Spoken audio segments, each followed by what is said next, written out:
같이 읽읍시다. 그러므로 그 도시의 이름을 바벨이라 하였으니 이는 주께서 거기서 온 땅의 언어를 혼잡하게 하시기 때문이라. 주께서 거기서 그들을 온 지면에 널리 흩으셨더라. 예. 그 도시의 이름을 바벨이라 했죠. 우리는 바벨탑이라서 그 탑의 이름을 바벨이라 이렇게 이해하는 분들이 있는데, 그 도시의 이름을 바벨이라 해서, 바벨은 도시 이름입니다. 바벨에 세워진 타워가 있는데, 그래서 우리가 바벨에 세웠다가 바벨탑 이렇게 말하는 거죠.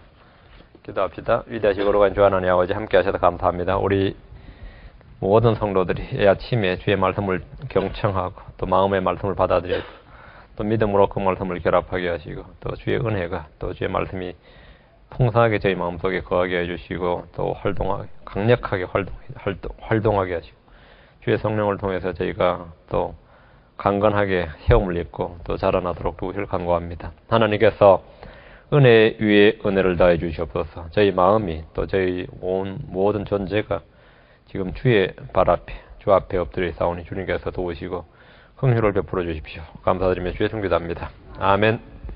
아멘. 창세기 11장 1절로 9절 말씀은 창세기 10장 사건, 이전 사건입니다. 따로 뽑아낸 거죠. 민족과 언어의 분화는 바벨 탑 사건 이후의 일입니다. 아라라산에서 내려온 사람들이 시날 땅에 도착을 했고 그들이 이곳에서 바벨한 도시와 탑을 쌓았고 바벨한 도시를 건축하고 거기에 탑을 쌓았고 주님의 심판을 받아 흩어졌습니다. 바벨이라 불리는 시날 땅은 역사적으로 또 예언적으로 매우 중요합니다. 바벨에 관한 기록은 너무나 유명해서 온 세상에서 모르는 사람들이 없을 정도입니다. 오늘날 언어학자들은 세계의 모든 언어의 분화와 그 뿌리를 찾기 위해서 많은 노력을 합니다. 그 언어의 뿌리를 찾기 위해서. 사람들의 언어가 왜 이렇게 다양한지 설명하기 위해서 각종 이론과 가설을 바탕으로 나름대로 추론해서 이 그럴듯한 설명을 합니다. 성경은 오늘날 세계 각 민족의 언어와 방언의 출처가 어디서 비롯되었는지 역사적 사건을 기록해두고 있습니다. 이게 창세기 11장입니다. 창세기 11장은 언어와 민족의 나누어짐에 대한 거예요. 역사적 사건, historical fact입니다. 역사적 사실입니다. 성경을 통해서 우리는 세상이 결코 알지 못하는 역사적 사건과 인물들, 그런 사실들을 배울 수 있고 알 수 있는 이 특권을 누릴 수 있습니다. 이런 복을 주신 주님께 감사와 찬양을 돌리며 오늘 본문 말씀을 살펴보겠습니다. 1절, 온 땅의 언어가 하나요. 말이 하나였더라. 랭귀지죠. One language, one speech. 한 언어, 한 말. 아담으로부터 노아까지 온 땅의 언어는 또 온 땅의 언어는 말은 하나였습니다. 가인의 아들들이나 셋의 아들들은 다른 지역에 살고 다른 도시에 살았을지 몰라도 언어가 같았습니다. 고로 의사소통의 어려움이나 단절이 전혀 없었습니다. 온 땅의 언어가 하나요, 말이 하나였더라는 말씀은 현대인들이 모두 꿈꾸는 아주 이상적인 세계입니다. 언어의 차이는 인종의 차이나 피부색의 차이나 문화의 차이나 경제적 격차 등과는 확연히 다른 그런 차이입니다. 말이 다르다는 것은 다른 모든 게 동등한 환경에 놓여놔도 이거 완전히 보이지 않는 거대한 벽이 되는 겁니다. 말이 다르다는 것은 다른 어떤 차이보다 어떤 다름보다 큰 것입니다. 노아의 가족들은 같은 언어, 같은 말을 사용했을 것이고 그의 아들들도 마찬가지입니다. 그들이 땅에 곳곳에 정착을 했지만 언어적 장벽이나 단절은 전혀 없었습니다.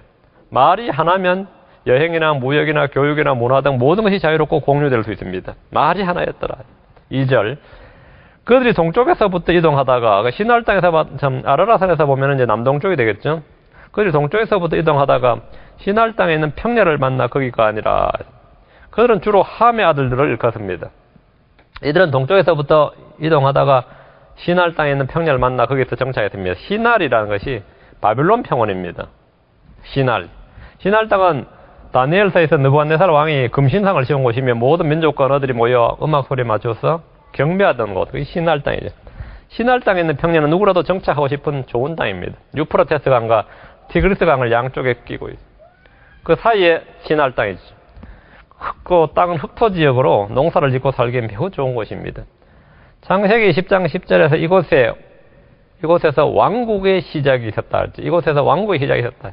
그 왕국의 시작을 알린 사람이 누굽니까? 창세기 10장 10절에 보면 쿠스와 님롯이요. 님롯으로 있죠. 예. 바벨론 왕 느부갓네살은 유다 왕궁과 예루살렘 성전에서 가져온 물건들을 시날 땅에 있는 자기 신전에 뒀다 이래 됐습니다. 시날 땅 여기다가 예루살렘에서 가져온 걸 몽땅 다 창고에 쌓아뒀습니다. 시날은 사람이 처음 와서 정착한 그 출발부터 뭔가 좋지 않습니다. 그들이 시날에 와서 한 첫 번째 일이 뭡니까? 거기들 뭘 했냐 이거. 주의 일을 부르면서 주께 제단을 쌓거나 감사 희생을 드린 것이 마땅하지만 뭐 그런 건 아예 없고, 시날 땅에 딱 와서 야 살기 좋다, 여기서 우리가 뭐 살자 이렇게 하고 나서 처음 한 일 3절 그들이 서로 이르되 자 우리가 벽돌을 만들어 견고히 굽자 하고는 돌 대신 벽돌을 취하고 해반죽 대신 진흙을 취하며, 벽돌을 만들어 견고히 굽자 이 말이야. 도시를 만들자는 거죠.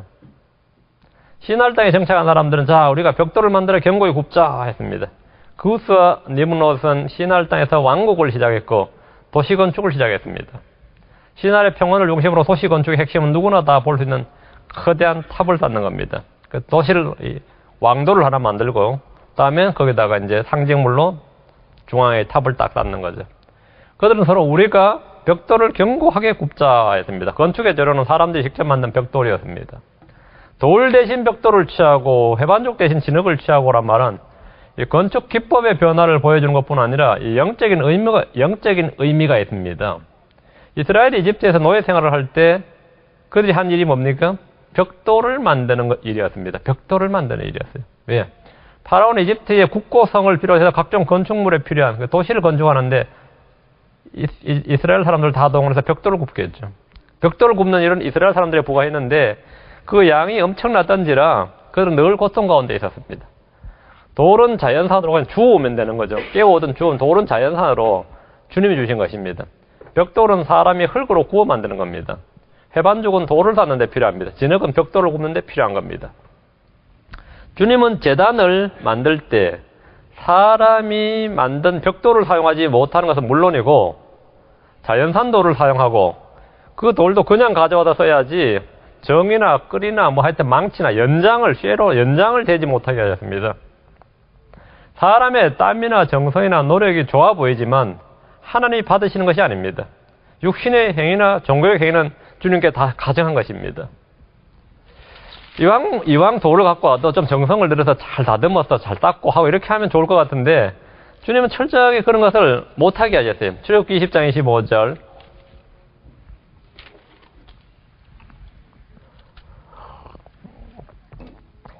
출애굽기 20장 25절 10계명이 나오는 장이에요. 주님께서 말씀하신 25절 내가 내게 돌로 제단을 만들고자 하거든 다듬은 돌로 그것을 쌓지 말라. 다듬지 말라는 거죠. 내가 돌 위로 내 연장을 들면 그것을 이미 더럽혔느니라. 사람이 뭘 건드리면 안 되는 거죠. 사람들이 조각을 하거나 다듬는 따의 일은 그것을 더럽히는 것이다. 이렇게 주님이 딱 말씀하셨습니다. 신명기 27장으로 와서 5절 6절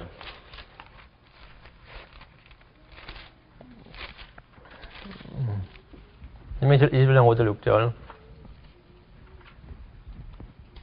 또 거기서 주 내 하나님께 제단 곧 돌제단을 쌓되 돌에 쇠 연장을 대지 말지니라. 너는 온전한 돌들로 주 내 하나님의 제단을 쌓고 그 위에 주 내 하나님을 위해 번제 헌물을 드리며. 온전한 돌로 샀는데 뭐라고요? 연장을 대지 말라요. 쇠 연장을 대지 말지니라 했습니다. 주님은 반복해서 돌에 연장을 대지 말라 이렇게 말씀합니다. 사람들은 돌 대신 벽돌을 취하고 그것을 더 멋있다고 생각하고 다듬으면 이태리 대리석이다 그러고 반질반질하다 그러고 그런 거 굉장히 좋아하잖아요. 우리 건축물이 다 그렇죠 뭐. 종교인들의 특징은 자신들의 땀과 노력과 정성을 바치는 것이 가장 중요하다고 생각하고 그렇게 가르치고 믿습니다. 또 하나님 바로 그런 걸 받으신다 이렇게. 그러나 주님은 사람들의 의를 더러운 누더기 같다고 말씀합니다. 돌제단이 아닌 벽돌제단에 희생물을 드린 사람들이 있습니다. 그들은 주님을 기쁘시게 한 것이 아니라 분노를 일으켰습니다. 이사 65장 3절 보시면 하나님께서 돌제단에 연장도 되지 말고 하라는데 기어코 벽돌로 제단을 쌓은 사람들이 꼭 하나님 말씀과 반대로 하는 사람도 있죠. 그 동산에서 희생물을 드리고 벽돌제단에서 분향하며 돼지고기를 맞죠? 돼지고기를 먹으며 잘못 읽었네. 60번 3절. 벽돌 제단에서 분양하며 내 얼굴 앞에서 계속 내 분노를 일으키는 백성이라. 내 얼굴 앞에 계속 내 분노를 일으키는 백성이다. 우린 주님께 나아갈 때 우리 자신의 의나 공로나 행위가 아니라 오직 주 예수 그리스도의 피를 들고 가야 됩니다. 돌 대신 벽돌을 취하고란 말은 가인이 어린 양 대신에 땅에서 난 것들을 가지고 온 것과 동일합니다. 벽돌은 잘못된 재료입니다. 신알은 잘못된 장소입니다. 4절입니다. 또 이르되 자 우리가 우리를 위하여 도시와 탑을 세우고 탑의 꼭대기를 하늘에까지 닿게 하며 우리가 우리를 위하여 이름을 내고 이로써 온 지면에 널리 흩어짐을 면하자 하더라. 여러분 우리가 우리를 위하여 우리가 다행히 복수형으로 내가는 아닌데 우리가예요. 우리가. 자 우리가 우리를 위하여 이것이 오늘날 모든 정치인들의 구호입니다. 모든 정치인들의 구호가 이거예요. 모든 종교인들의 구호 역시 이겁니다. 우리가 우리를 위하여예요. 세상의 모든 사람들은 우리가 우리를 위하여란 말을 자랑스럽게 합니다. 모든 일의 동기와 목적이 자기 자신입니다. 신할 땅에 모인 사람들은 주님 대신 자기 영광을 추구했습니다. 단결과 하나됨을 추구했습니다. 이것이 인본주의입니다. 이것이 인본주의입니다. 성경은 무엇이라고 합니까? 사람은 누구를 위해 살아야 한다고 말씀합니까? 또 무엇을 위해 살아야 된다고 가르칩니까? 크리스천들은 매사에 언제나 우리가 주를 위하여 주님의 영광을 위하여라고 말해야 됩니다. 우리가 우리를 위해서가 아니라 우리가 주를 위해서, 우리가 복음을 위해서, 주님의 영광을 위해서 이렇게 말해야 됩니다. 사람이 정작 사람의 존재 목적과 존재 이유를 모르기 때문에 삶의 의미를 잃어버린 죄가 허다합니다. 우리는 아무도 자기를 위해 살지 않습니다. 로마 14장 7절입니다. 우리 교회에서는 거의 이게 마치 표처럼 되어 있는 성경 구절이 세 구절이 있어요. 예전에 벽에 아예 붙여놨었는데 입구에 들어올 때 여기 지금은 여기 이 사람 안 붙여놓은 거예요. 그게 첫째가 살든지 죽든지고 그게 먹든지 마시든지 무엇을 하든지 그런 게 있어요. 자 로마 14장 7절 우리 중에 아무도 자기를 위해 살지 아니하고 또 아무도 자기를 위해 죽지 아니하는도다. 우리 중에 아무도 자기를 위해 살지 아니하고 아무도 자기를 위해 죽지 아니하는도다. 세상을 위해 살지 않습니다. 우리는 무엇을 위해 살고 누구를 위해 살며 어떻게 살아야 됩니까? 고린도서 10장 31절. 이건 다 이제 암송되어 있는 구절로 생각됩니다. 다 외워져 있겠죠, 이 구절은. 그런즉 너희가 먹든지 마시든지 무엇을 하든지 다 하나님의 영광을 위하여 하라. 먹든지 마시든지 무엇을 하든지 자기를 위해 하지 아니하고 자기를 위해 하나님을 위해 하나님의 영광을 위해 무엇을 하든지 말에나 행위에나 아버지께 하나님 아버지께 골로새 3장 17절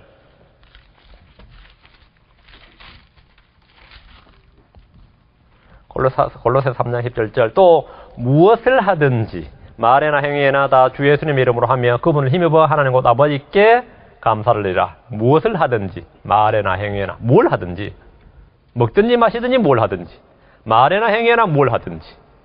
다음 빌립보서 1장 20절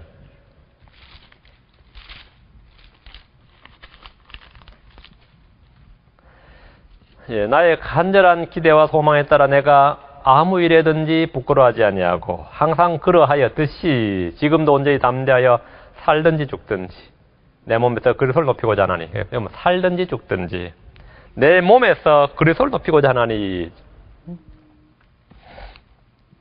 다시 로마 14장 7절 8절 다시 처음 읽었던 구절 로마 14장 7절에서 우리 중에 아무도 자기를 위해 살지 아니하고 아무도 자기를 위해 죽지 아니하는도다. 그럼 뭘 위해 누굴 위해 사느냐?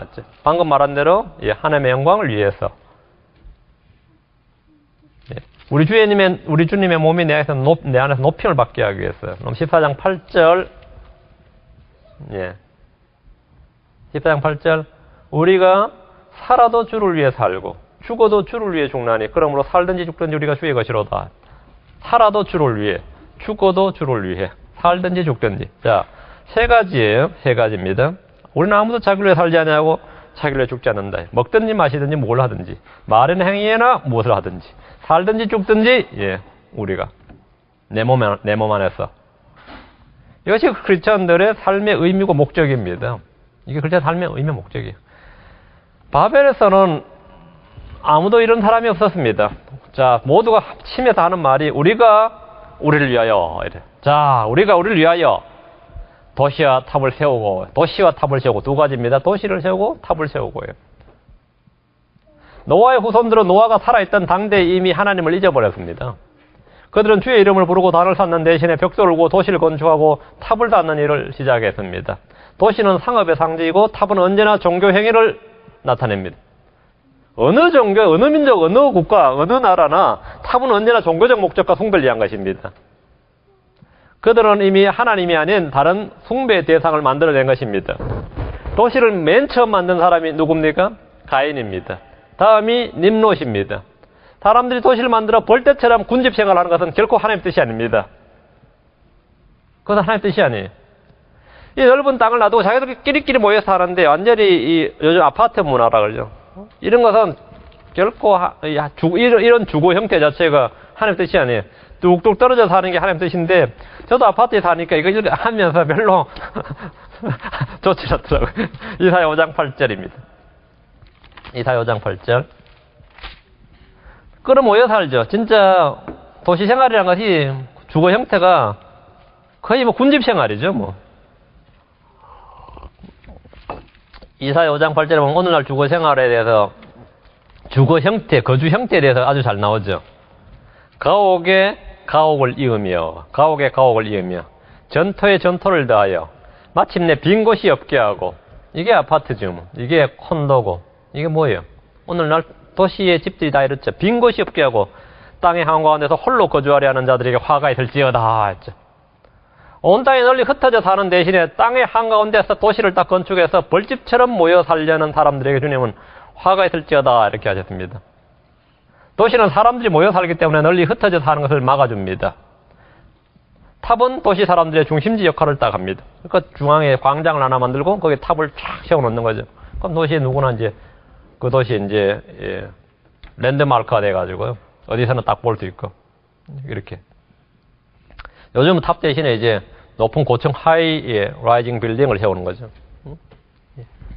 처음에 우리 서울에 있을 때요. 제가 처음 서울 올라들 때는 지방에서 이제 그 CF버스 타고 올라오면 남산 타워부터 보여요. 서울 타워 보이고 또 하나는 63 빌딩이 보였어요. 63 빌딩이 왜 그렇게 높여 보는지 지금은 뭐 63 빌딩은 뭐 100층 넘는 거 지금 짓는다는 소리를 하고 뭐 200층짜리 짓겠다고 막 계속 허가해 달라 그러니까 막 공군에서 안 된다 그러고 비행에 방해된다 그러고 막 이러거든요. 그럼 그 자체가 뭐가 되는 거죠? 도시의 그게 하나가 랜드마크가 되는 거죠. 그 탑은 이 도시 사람들의 중심지 역할을 한단 말이죠. 그 탑의 꼭대기를 하늘에까지 닿게 하며 이래서 도시와 탑을 닿는 동기와 목적이 잘못되어 있습니다. 탑의 꼭대기를 하늘에까지 닿게 하며란 말은 성경을 불신하고 조롱하는 이들이 흔히 비판하는 문구입니다. 사람이 어떻게 탑을 하늘에 닿게까지 쌓을 수 있느냐 이렇게 뭐 그런 식으로 비판하는 거죠. 새가 한 20m, 새가 한 20m, 30m 정도 높이에서 날아도 하늘을 난다 이러면서는 새가 하늘을 난다 이렇게 하고 구름이 하늘에 걸려 있다. 구름이 산중턱에서도 뭐라 그럽니까? 구름이 하늘에 걸려 있다 이러죠. 구름이 하늘에 걸려 있다고. 그 산은 뭐냐? 구름 하늘을 넘어선 거죠. 그런 말을 할 때 전혀 이해하기 어렵지 않는데 탑이 하늘에 닿게 하자, 하늘에까지 닿게 하자 이 말은 왜 그렇게 이해하기 어려운지 조롱과 비판의 대상. 성경에 대한 불신이 있기 때문에 그런 거죠. 채 20m도 안 되는 교회 첨탑을 가리켜서 하늘 높이 솟았다고 말하고 고층 빌딩을 보면서 하늘을 찌른다고 말하면서 정작 성경에 나오는 하늘에까지란 말은 그 하늘을 은하계의 한 지점인 줄로 추측하는 건 도리어 이상한 일입니다. 4절 말씀을 보면 킹제임스는 아주 정확하죠. May reach 이렇게 돼 있죠. May reach. 하늘에까지 닿게 하면 이제 May reach, May라는 조동사를 딱 써가지고 하늘에까지 도달할지도 모른다. 도달했으면이라는 가능성과 희망을 표현하고 있습니다. 그러므로 이 구절은 언어학적으로나 과학적으로 전혀 문제가 되지 않습니다. 물론 상식적으로도 문제가 안 되고 탑의 꼭대기를 하늘에까지 닿게 하며란 말은 이들이 탑의 높이를 약 구름의 높이나 평지인 시날에서 올려다 봤을 때 그 탑의 꼭대기가 보이지 않을 정도의 높이로 세월의 섬을 알 수 있습니다. 그럼 하늘에까지 닿게 하는 거죠. 하늘을 쳐다봤을 때 육안으로 꼭대기가 안 보일 정도로. 그러면 사람은 이 하늘에까지 닿은 걸로 보이죠. 마치 지평선이나 수평선 효과가 같은 거죠. 그래서 그 높이 정도를 계획했다, 이렇게 건축을 계획했다, 이렇게 볼 수 있는 거죠. 이는 현대 고층 건물들에서도 흔히 볼 수 있는 일입니다. 그런 높이입니다. 탑의 꼭대기를 하늘에까지 닿게 하여라는 계획은 이 사람들의 교만과 욕구와 하나님에 대한 도전 의지를 잘 보여주는 겁니다. 하늘에까지 닿게 하자. 우리가 탑의 높이를 하늘에까지 닿게 하자. 우리가 우리를 위하여 이름을 내고라는 것은 티날에 거주한 사람들은 주의 이름을 부르고 그 이름의 영광을 돌린 대신에 자신의 이름을 내려고 했습니다. 우리의 이름을 내자 이거죠. 그 첫 번째 작업이 그 도시와 탑을 건축하는 것이어야 됩니다. 명성을 내고 명예를 추구하는 것은 자기 영광을 추구하는 것입니다. 다윗은 시편 22편 22절에서 내가 주의 이름을 내 영제도에 밝히 보이고 회중의 한가운데서 주를 찬양하리다. 주의 이름을 보인다. 주의 이름을 보인다. 이것이 성도입니다. 우린 주 예수 그리스도의 이름을 믿고 그분의 이름을 부르고 그분의 이름으로 구원받고 그분의 이름으로 침례를 받고 그분의 이름으로 기도하고 그분의 이름으로 모입니다. 다 예수님의 이름으로 오죠. 우리의 이름으로가 아니고. 성경 말하기를 하늘에 있는 것들과 땅에 있는 것들과 땅 아래에 있는 것들의 모든 무릎이 예수라는 이름에 굴복하게 하시고 이래.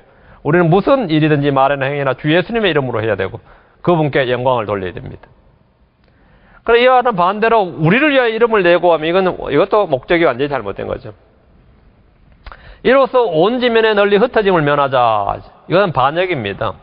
주님은 분명히 온 땅에 널리 흩어질 것을 퍼질 것을 명하셨습니다. 복을 주시면서 온 땅을 채우라고 하셨습니다. 근데 채우는 대신에 모여 살고 한가운데 평지 한가운데 딱 도시를 만들어서 모여 살고 나머지 이제 평야로 하든 뭘 하든 간에 사람들 자기들 도시를 딱 모여 살려고 했죠. 주의 말씀을 거역하는 계획과 정책과 결의 행동은 모두 다 반역입니다. 주님의 뜻과 계획이 분명히 말씀을 통해 선포되었음에도 불구하고 그것을 거슬러 행하는 모든 것이 다 성경에서는 반역이라고 합니다. 이스라엘 백성들이 정탐꾼들의 보고를 들어본 후에 가나안 땅에 들어가는 것을 두려워하고 거절했습니다. 안 되겠다. 전쟁 못하겠다. 그때 여호수아와 갈렙이 말하기를 오직 너희는 주를 대적하여 반역하지 말며 이랬어요. 그 자체가 뭡니까? 반역이고 대적이다 이거죠. 주님께서 선포한 말씀이 있고 계시가 주어졌는데 거기에 대해서 내가 거절하면 그 자체가 반역이에요. 노하는 자체가 반역이다 이거죠. 선포된 주의 말씀을 거슬러 행하는 모든 것이 주님께 반역하는 것입니다. 노아의 홍수 이후에 사람들은 신할 땅에서 주께 반역을 일으킨 겁니다. 이것은 첫 번째 반역이 되는 겁니다. 주님께 반역을 일으켰다. 흩어짐을 면하자 이거죠. 5절입니다. 주께서 사람들의 자녀들이 세우는 도시와 탑을 보려고 내려오시니라. 주께서 내려오셨어요. 주님께서 심판을 행하시기 전에 내려오신 첫 예입니다. 소돔과 고모라를 심판하기 전에도 주님께서 친히 내려오셨습니다. 신할 땅에 건축되는 도시와 탑은 홍수 이후에 노아의 자손들이 가장 거대한 프로젝트였을 겁니다. 주님께서 친히 이것을 보시기 위해 내려오셨습니다. 거대한 도시와 탑이 건축되는 현장은 망치 소리가 끊이지 않았을 겁니다. 바벨의 도시와 탑을 건축하던 석공들의 후예를 자처하는 무리들이 지금 프리메이슨입니다. 프리메이슨이 석공이라는 뜻이 석공. 바벨 탑을 건축한 지금도 그 탑을 기억하고 건축해야 된다요. 그런 도시와 탑을 건축해야 된다요. 주께 반역하며 세계를 하나로 통합하는 것이 그들의 목표입니다. 6절 주께서 이르시되 보라 백성이 하나요 또 그들이 다 한 언어를 가지고 있으므로 이 일을 시작하였으니 이제 그들이 상상하여 하고자 하는 어떤 일도 막지 못하리라. 여기가 6절이 우리말 어감이 어떤 일도 막지 못하리라는 주어가 마치 하나님이 막지 못할 것 같이 이렇게 이 한국말을 문장이 약간 그런 뉘앙스가 그런 느낌이 좀 드는 문장인데 전혀 그런 말은 아닙니다. 전혀 그런 말은 아니고 6절에 보면 영어 킹제임스 성경을 보면 and now nothing will be restrained from them 그래 있죠. nothing will be restrained. 그 억제할 만한 어떤 것도 사람들이 일을 하고자 할 때 사람들에게 걸림돌이 없다는 거예요. restrain 할 만한 것이 restrain 억제책이 nothing이다. 없다는 거예요. 하나님께서도 사람을 못 막으신다 이런 의미가 아니고 전혀 그런 의미가 아니고 사람들이 언어와 민족, 언어가 하나고 말이 하나이기 때문에 사람들이 계획하고 일을 시작하면 사람들끼리 단합이 쫙 되어서 뭘 해버리면 뭡니까? 억지책, 리트레이너가 하나도 없다 이거. 리트레인 할 만한 것이 없다 이거죠. 이때는 뭐 민족 감정이 있는 것도 아니고 지역 감정이 있는 것도 아니고 뭔가 일을 하려면 서로 대자가 싸우고 해야 되는데 이게 완전히 하나가 됐어요. 이 바벨 때가 제일 뭡니까? 인간의 지금 오늘날 사람들이 이상적으로 꿈꾸는 연합이 제대로 된 원월드가 제대로 된 상태죠. 그 사상도 안 하고 종교도 안 하고 언어도 안 하고 민족도 안 하고 이거 완전히 하나다 말이에요. 그 이상도 안 하고 꿈도 안 하니까 뭘 하려고 해도 할 수 있는 이런 사람들이 뭘 하려고 해도 다 하자 하는 거죠. 지금은 우리가 뭐 하자 그러면 딱 뭐라 그래요? 우리 민족한테는 별로 이게 저건 덕이 안 될 것 같은데 우리한테는 위협이 될 것 같은데 딱 리트렌드를 할 게 많잖아요. 이쪽에 이득을 본다면 누군 손해보고 이런 게 딱 있는데 지금 그게 안 돼. 이게 언어가 다 같고 민족이 하나 이래야 되면 이게 안 된다. 이런 게 없다는 거죠. 그걸 하나 만들어줘야 된다 이거죠. 사람들 사이에. 그런 말, 그게 6절이 그런 말씀입니다. 이제 그들이 상상하여 하고자 하는 어떤 일도 막지 못하리라 했는데 이제 그들이 상상하여 하고자 하는 어떤 일도 어떤 일을 막을 만한 것이 그들 사이에 없느니라 이런 의미예요. 이게 지금 개혁성경이나 지금 우리 성경이나 보면 의미가 아주 이렇게 돼서 약간 주께서 이르시되가 딱 처음에 나와서 주님께서 어떤 일도 막지 못하리라 했는데 주님은 다 막을 수 있죠. 막으려면 주님이 못 막을 일은 당연히 없는 것이고 사람들 사이에서 막힘이 없다 이런 뜻이에요. 그 시날 땅에서 도시와 탑을 건축하는 일은 백성이 하나고 다 한 언어를 사용했기 때문에 가능한 일이었습니다. 그리고 이 꿈과 목표가 같았기 때문에 중간에 사람들이 일부는 우리는 참여 안 하겠다든지 난 못하겠다 하지 말자 이런 반대 얘기 나오든지 뭐 이래야 리트레인드가 될 만한 게 있어야 되는데 이게 그런 게 없는 거예요. 완전히 똘똘 뭉쳐서 하자 이렇게 된 거죠. 하자 하니까 전부 다 일시단계에서 하고 뭐 이래 됐죠. 하나님은 사람들을 이대로 둔다면 이들이 상상하여 하고자 하는 어떤 일도 막지 못할 것이다. 이렇게. 이들 사이에는 어떤 리트레인드도 없을 것이다. 이들의 억제책이 아무도 없을 것이다. 이렇게 말씀하셨습니다. 노아의 후손들은 오늘날 모든 공학도들이나 기술자들이 꿈꾸는 모든 것들을 다 만들어낼 수 있을 것입니다. 선박이나 항공기나 우주선은 물론이고 유전공학을 이용한 각종 변종이나 잡종을 만들어낸 일도 가능했을 겁니다. 당시에 노아의 후손들이 마음 먹으면 못할 일이 없을 것이란 말은 결코 과장이 아닙니다. 이제 이거는 바벨 도시를 건축하고 탑을 만드는 것은 제1단계 이제 시작에 불과한 거고 이제 앞으로는 진짜 하늘의 공중정원을 만드는 것뿐만 아니라 달나라까지 왔다 갔다 하는 일도 노아의 후손을 놔뒀으면 가능할 겁니다. 결코 과장이 아니에요. 현대인들은 당시 노아의 후손들이 나와서 돌도끼나 들고 사냥을 다니는 줄로 생각하겠지만은 전혀 그렇지 않다 이거죠. 그 정도 수준으로 생각하지만 그들의 과학기술은 현대 어떤 문명보다 더욱 발전해 있었습니다. 우리가 요즘 임플란트 기술이 있죠. 요즘 임플란트 나온 지 그렇게 오래 안 되거든요. 그런데 한국의 가야 문명의 임플란트가 나와요. 가야 고분을 발견하면 그 임플란트 한 사람들이 나와요. 가야 석굴에. 그 당시에 사람들이 바보가 아니었다 이거죠. 이 임플란트가 그러니까 지금 현대 기술이 아니었다는 거죠. 그리고 정교한 뇌를 수술한 그런 이 해골들 그런 것들이 고대 고분에도 많이 나옵니다. 지금 이제 이집트에도 나오고 한국에도 나와요. 가야 문명에도 나와요, 그게. 가야가 대체 얼마나 발전했기에 이런 게 있는데, 뇌 수술한 현대 뇌과학처럼 그 옛날에 뇌 수술했다 이거죠. 근데 그게 엄청나게 발전한 수준이 아니고, 노아의 때보다는 많이 퇴화한 수준이 그 정도예요. 많이 퇴화한 수준이. 주목하십시오. 어떤 일도 막지 못하리라 이 말씀은 결코 하나님께서 막지 못한다는 뜻이 아닙니다. 하나님 언제든지 얼마든지 막을 수 있습니다. 본문은 사람들이 힘을 합해서 일을 시작하면 사람들 사이에 장애물이 없다 이런 뜻입니다. 민족과 언어의 구분이 없을 때 사람들은 실로 엄청난 지혜와 능력을 가지고 있었음을 보여주는 구절입니다. 본문을 잘 보시면 아무것도 그들을 억제할 것이 없을 것이니라. 아무도 그들로부터 리스트레인 될 만한 것이 없으리라 이래 됐죠.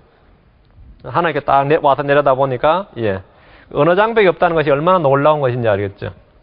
7절입니다. 자, 우리가 내려가서 거기서 그들의 언어를 혼잡하게 하여 그들이 서로의 말을 알아듣지 못하게 하자 하시고 이로 말미암아서 통합과 단결은 전부 다 한순간에 허물어지는 겁니다. 하나님께서 자 우리가라고 말씀하셨습니다. 아담을 만드실 때 우리가 우리의 형상에 따라 우리의 모양대로 하신 것과 같습니다. 삼위일체의 하나님입니다. 주님은 시날 땅에서 도시와 탑을 건축하는 사람들을 심판하셨습니다. 하나의 백성 한 언어일 때 사람들은 주님께 반역을 했습니다. 그들을 흩어버리시고 민족과 언어를 갈라버리심으로 그들에게 주를 찾도록 하신 겁니다. 이 이유가 있죠. 사도행전에 나오죠. 17장에 또 그분께서 사람들의 모든 민족들을 한 피로 만드사 온 지면에 거하게 하시고 미리 작정하신 때와 그들을 위한 거주의 경계를 정하셨더니 이것은 그들이 혹시라도 주를 더듬어 찾다가 발견하면 그분을 구하게 하려 하심이니라. 그러나 그분은 우리 각 사람으로부터 멀리 떨어져 있지 아니하니. 민족을 끌어뭉쳐 놓으면 절대 주님을 찾지 않는다는 겁니다. 반영하지. 흩어놔야지 그나마 찾을 가능성이 있다 이거예요. 그나마 가능성이 있는 거죠. 그나마. 그래서 주님께서 흩으신 거예요. 주님께서 왜 언어를 흩으셨느냐. 민족을 왜 갈라. 주님께서는 혼란의 창시자가 아니다 이랬어요. 근데 왜 이렇게 바벨이라는 뜻자리에 혼란이죠. 주님은 혼란의 창시자가 아니고 화평의 창시자다. 주님은 질서의 하나님이고 조화의 하나님이시다. 근데 왜 분명히 창세기 11장에서는 혼란의 창시자가 되셨냐 이거죠.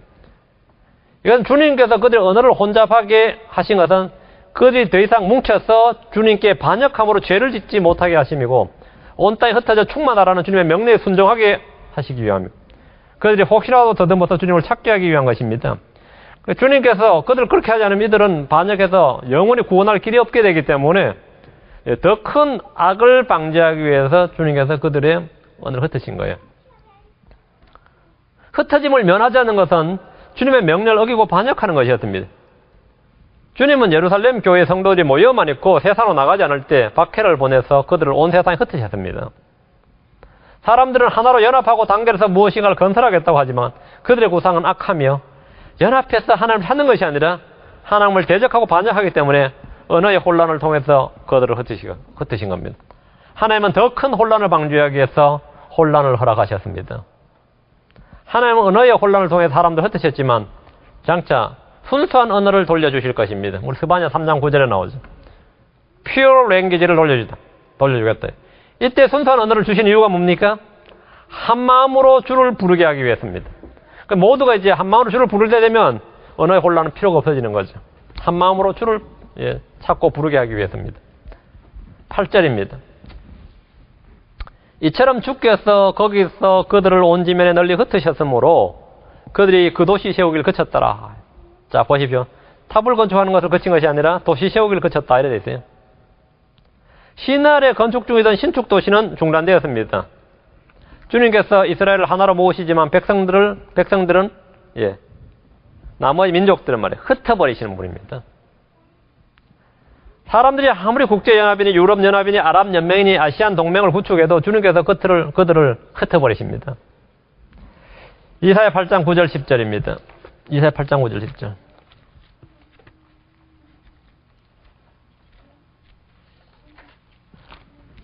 그래서 사람들은 끊임없이 모이려고 해요. 주님께서 흩어버리지 않고 모았다 하면 그건 뭐냐면 곡식단을 묶는 것과 같습니다. 그들 왕창 모아서 그냥 한꺼번에 뭡니까? 불에 집어 던지겠네. 모여있으면 좋죠. 그때는 모으시는 거죠.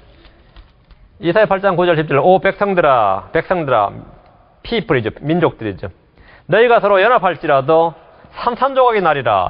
너희가 서로 연합할지라도 산산조각이 나리라. 귀를 기울이라.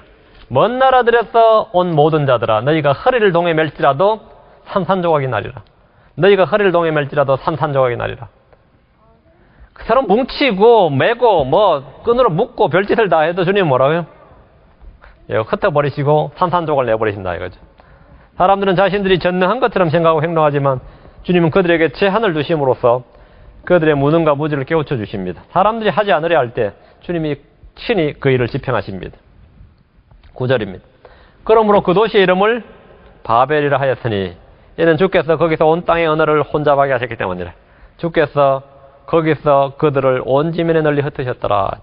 본문을 통해 우리는 바벨이 탑 이름이 아니라 도시 이름이라는 사실을 볼 수 있습니다. 바벨은 혼란 또는 혼동이라는 뜻입니다. 후에 바빌론이라는 도시가 여기서 유래합니다. 근데 바빌론 사람들한테 바빌론이라는 뜻이 뭐냐고 그러면 하늘에 닿는 문 이렇게 유래가 어원이 그렇다고 말해요. 바빌론은 하늘에 닿는 문. 거기서 자기들이 하늘에 닿으려고 했다 이거죠. 하늘에 닿는 문. 바빌론. 바벨이라는 도시의 본래 뜻은 혼란, 혼동이라는 뜻입니다. 사도행전 2장에서 일시적으로 사도의 표적으로서 언어가 통합되었던 적이 있습니다. 그렇죠? 사도행전 2장에서 하나님께서 원하시는 하나됨은 그리스도 안에서 하나됨입니다. 그리스도 안에서 모든 것이 하나됨이에요. 창세기 11장 11절은 인간들이 그토록 피했으면 했던 것들. 그들이 피하고자 했던 게 4절이죠. 우리가 온 지면에 널리 흩어짐을 면하자. 이게 인간들 꿈이죠. 왜 도시를 건축하고 왜 탑을 세우려 했어요? 온 지면에 흩어짐을 면하자. 이게 목표였는데 주님께서 뭐라 하셨어요? 온 지면에 흩으셨더라. 인간들이 그토록 피했으면 했던 것이 주님에 의해서 결국 일어나고 말았습니다. 결국 일어나고 왔죠. 그래서 우리는 사람의 마음이 그의 길을 계획할지라도 주께서 그의 걸음을 인도하시느니라. 사람이 아무리 마음에 계획해도 그 일은 주님께서 인도하시고 결정하신다는 겁니다. 오늘 여기까지 합시다. 위대하시고 거룩하신 주 하나님 아버지 감사합니다. 주께서 은혜와 복을 주셔서 참으로 노아의 홍수와 또 그 이후의 세대들에 대해서 또 알게 하시고 또 주님께서 이런 역사의 사건을 통해서 저에게 큰 교훈과 경고와 또 배움을 얻게 하셔서 감사합니다. 하나님 아버지 은혜 베풀어 주셔서 저희가 오직 주를 부르고 주를 위해 단을 쌓는 그런 성도를 되도록 도우시고 주 안에서 하나됨을 갖게 도와주시옵소서. 사람들처럼 우리가 우리를 위하여 우리의 이름을 내자 이렇게 한 것이 아니라 우리가 살든지 죽든지 또 무엇을 하든지 말이나 행위에서나 우리 몸 안에서 참으로 그리스도 이름이 높임을 받고 존귀하게 되도록 하나의 영광이 드러나도록 해주시길 간구합니다. 우리의 삶의 모든 목표가 주님을 위하여 하라. 주님을 위하여 하라. 우리 예수 그리스도를 위해서 살아가는 성도를 되도록 도와주십시오. 하나님께서 이 목적을 위해서 저희를 부르셔서 또 저희를 택하셔서오니 저희가 그 목적에 맞는 성도의 삶을 살 수 있도록 도와주십시오. 감사를 드리며 주 예수 그리스도를 기도합니다. 아멘.